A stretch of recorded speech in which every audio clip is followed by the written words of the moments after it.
Friends, welcome back to my channel. ఇప్పుడే ఏపీలో ఉద్యోగిని నిర్దాక్షిణ్యంగా తొలగింపు వివరాలు వీడియోలో తెలుసుకుందాం. వీడియో ఎక్కడే కానీ స్కిప్ చేయకుండా ఎండ్ వరకు చూడండి. అప్పుడే పూర్తి ఇన్ఫర్మేషన్ అర్థమవుతుంది. సో ఈ ఘటనని చిత్తూరు జిల్లా గుడిపాల అయితే చోటు చేసుకుందండి. ఎస్ఐ శ్రీనివాసరావుపై ఎట్టకేలకు వేటు పడింది. ఎన్నికల షెడ్యూల్ విడుదలైనప్పటి నుంచి ఆయన వైకాపాకు అనుకూలంగా పనిచేశారు అన్న అధికారిక నేతలు చెప్పిందే శాసనం అన్నట్టుగా భావించిన ప్రతిపక్ష నాయకులు కార్యకర్తలను ఇబ్బంది పాలు చేశారని చెప్తున్నారు. మే 13న పోలింగ్ రోజు కూడా ఏకపక్షంగా వ్యవహరించారు.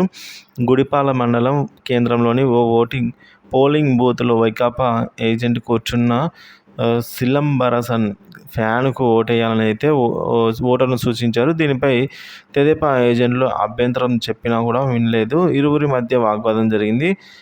సిలంబరసన్ ఎస్ఐ శ్రీనివాస్కు ఫోన్ చేయగా ఆయన అక్కడికి వచ్చి రాగానే క్యూ లైన్లోని మహిళలపై లాఠీతో విరుచుకుపడ్డారు.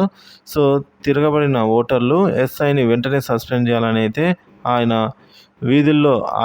విధుల్లో ఉంటే పోలింగ్ సజావుగా జరగదని ఉన్నతాధికారులకు విజ్ఞాపించారు. సో వైకాపా తెలుగుదేశం పార్టీ ఎమ్మెల్యే అభ్యర్థులు విజయానంద, గురజాల జగన్మోహన్ అక్కడికి వచ్చాక పరిస్థితి మరింత ఉద్రిక్తంగా మారిన నేపథ్యంలో ఇక ఎస్పీ మణికంఠ, ఆర్వ శ్రీనివాసులు ఇరు వర్గాలకు సర్ది చెప్పి పోలింగ్ ప్రక్రియ కొనసాగించారు.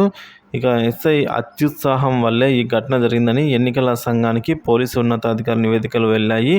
గుడిపాల మండలంలోని పాపిశెట్టిపల్లె పోలింగ్ కేంద్రం వద్ద వైకాపా వర్గీయులు తెదేపా శ్రేణులపై రాళ్ల దాడి చేయగా తెదేపా కార్యకర్తలు తీవ్రంగా గాయపడ్డారు.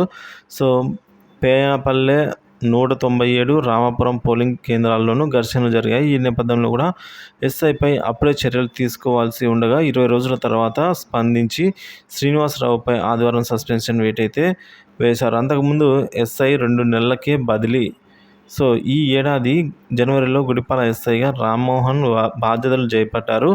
సో ఆయన ఇదివరకే అయితే బదిలీ విధుల్లో నిర్వహణలో నిక్కచ్చిగా ఉంటారని పేరుంది. ఎన్నికల వేళ రామ్మోహన్ ఎస్ఐగా ఉంటే తమ ఆటలు సాగవని భావించిన వైకాపా నేతలు రెండు నెలల్లోనే ఆయనను గుడిపాల నుంచి ప్రోటోకాల్ విధులు మాత్రమే ఉండే కాణిపాకం ఠాణాకు బదిలీ చేశారు. సో వైకాపా అభ్యర్థి విజయానందరెడ్డి ఏరి కోరి శ్రీనివాసరావుకు పోస్టింగ్ అయితే ఇప్పించుకున్నట్టు సమాచారం ఉంది. సో ఈ విధంగా బదిలీ వేట అయితే పడింది.